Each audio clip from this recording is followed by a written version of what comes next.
Bienvenue à cette 9e partie dans notre série sur le Saint-Esprit. Et aujourd'hui, la question nous occupe, est-ce que parler en langue est une preuve que l'Esprit de Dieu est en moi? Déjà, j'ai touché ce point auparavant, mais pendant ce petit vidéo, j'aimerais encore souligner la réponse de la parole de Dieu. Nous lisons 1 Corinthiens 1 et le verset 2. À l'assemblée de Dieu qui est à Corinthe, aux sanctifiés dans le Christ Jésus, sans appeler, avec tous ceux qui en tout lieu invoquent le nom de notre Seigneur Jésus-Christ, et leur Seigneur est le nôtre. Cet épître est adressé à l'assemblée de Dieu qui est à Corinthe, et même au-delà de cette assemblée locale, à tous ceux en tout lieu. Donc, y inclut vous et moi, qui invoquent le nom de notre Seigneur Jésus-Christ. C'est une expression, invoquer le nom de notre Seigneur Jésus-Christ, qui souligne qu'il s'agit de croyants, pas seulement qui, de leur bouche, profèrent le nom de Jésus, oui, je crois en Jésus, et qui pour le reste ne se sont jamais repentis, convertis, n'ont jamais accepté Jésus-Christ comme leur sauveur. Alors, nous tournons vers le chapitre 6. Nous y trouvons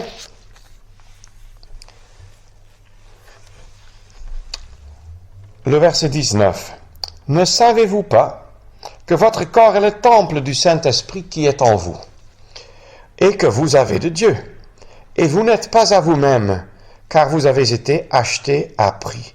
Glorifiez donc Dieu dans votre corps. » Rappelons-nous, cette épître, cette lettre a été écrite par l'apôtre Paul, inspirée par le Saint-Esprit, à l'assemblée de Dieu qui est à Corinthe, à toute l'assemblée, même à tous ceux qui en tout lieu sont croyants, de vrais croyants.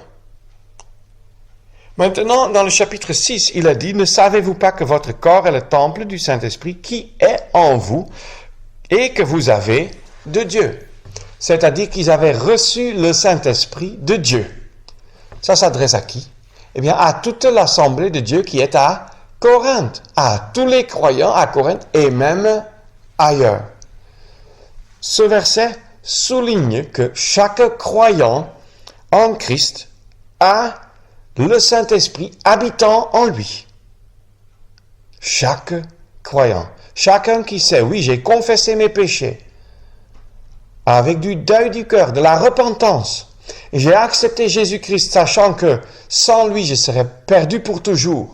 Chacun qui a cru le message de l'Évangile, il reçoit le Saint-Esprit, comme ce verset dit, qui est en vous que vous avez de Dieu. Et ça s'applique à toute l'assemblée de Dieu à Corinthe, à tous les croyants dans le monde entier. Maintenant, nous tournons vers le chapitre 12.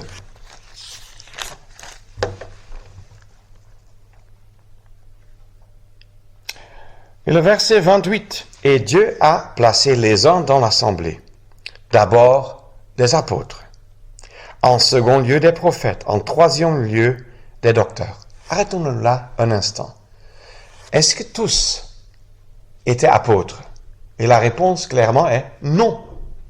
Juste quelques-uns étaient apôtres.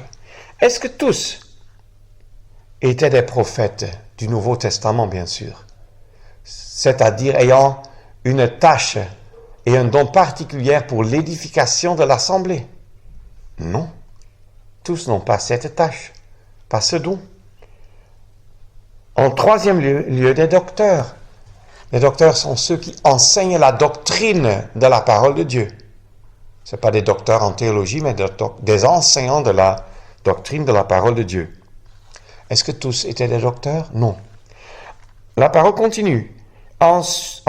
Ensuite, des miracles, puis des dons de grâce de guérison, des aides, des gouvernements diverses sortes de langues. Tous sont-ils apôtres? Eh bien non.